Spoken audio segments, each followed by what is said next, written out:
We're going to move on with Red, calling in from Ohio. Pronouns are she, they, and they're going to share a little bit about the talk. Go ahead, Red. Hello. Well, to preference how bad it was, I never knew what an erection was until I got a boyfriend.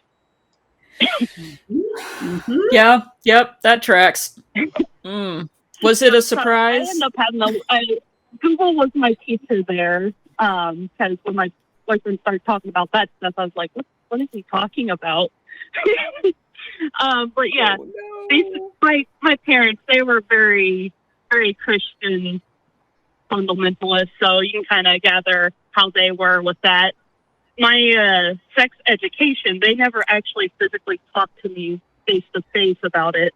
They had a computer program on the phone, on their computer. I was homeschooled, about health class, and it talked briefly about how babies are made, but no diagrams, nothing about the actual process of how babies are made, just egg and fetus stuff. And that was it. And even I went to a church camp, and only sex education there was, you don't need to do it. Don't do it until you're married. Don't even think about it. Don't hold hands. Oh, wow. Yeah, it's just mostly don't do it. Yeah, right. Yeah. Yeah. And then somehow you'll magically know how to do it when you're married. Divine light of Jesus coming down to the... I have broken that. Wow. It's like that one episode of, I forget what it was, where it's like, step 1, very well defined. Step 2, a miracle happens. Step 3, good sex in your marriage. We missed something in the middle there. Yeah, I'm pretty sure there's a bit in the Bible about knowledge being a bad thing. I think it's right at the beginning, if I'm not mistaken. It's like a snake or something. Yeah. No knowledge for you. Yeah. Goodbye. There was also another one that I don't remember if it was my grandma or my mother, but they bought me a book for Christmas because I loved reading books. They bought me like fun fictional books that I like reading. But then they put this book in front of me and said, here's a book that's good for you to read, but you can't read it right now. You got to wait until you're a little bit older. And it was a book about how to be a proper Christian woman. I never read the book. I don't even know what happened to it. I think I threw it away at some point. Good call. You never learned? Yeah. I love that you told us that story immediately after we alluded to, the apple and Eve in Genesis. I feel like they were replaying that for you. Here's this knowledge about your body, but we're going to set it here, but don't look at it yet. Who does that? That's why it reminded me of that. It's like, I don't even know what the book was about. I'm sure it had some sort of implications to sex in it, but like I said, I never read it. I don't even know where the book is at anymore. I moved out of my parents' house and never took it with me, so maybe it's floating around my parents' house. I hope not, because I got younger siblings and I just throw it in front of them and say, here, you can read this when you're older. No, probably good riddance. Wow. Wow. Yeah. Yeah, Wow. I was very religious when I was raising my daughters. Very, very puritanical, fundamentalist, wearing a head covering, no makeup or jewelry or TV or that kind of thing.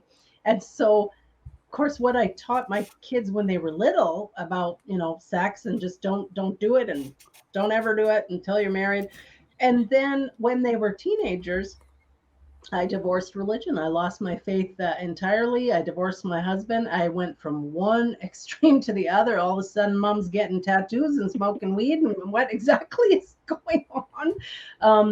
Then the things that I was talking with my daughters about became a lot more open. There wasn't that wall there of pretending. The pretending was gone. There was no more pretending. So then I had to apologize to my daughters, of course, as time went on, that for indoctrinating them, for trying to indoctrinate them. I was indoctrinated.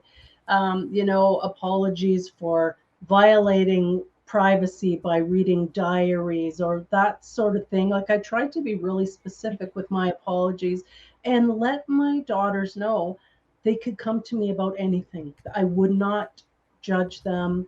I wanted them to be able to fully enjoy happy and healthy sex lives. And so, Yeah. one day, here's how I figured out that I actually must have done a decent job of it. My daughter and I, she was in her 20s, we lived up and downstairs from each other, and we were both moving at the same time. So we were putting a bunch of stuff on our porch that we were getting rid of. And I saw she had this box and it had pictures of kitchen utensils on it. And I said to her, "Oh, can I take your kitchen utensils if you don't want them?" She says, "Sure, no problem." So I get to my place, my new place, and I'm moving in. And I open the box that was supposed to be kitchen utensils, and I pull out handcuffs, ball gag. And I took a picture of it and I messaged her and I said, "Not as advertised. Do you want this back?" She's like, "Oh my God." I'm so fucking embarrassed. I said, "No, I feel great. I'm glad you're having a happy, wonderful, very liberated sex life. Don't worry about it." But I was like, all right, I did okay. That Excellent. is awesome.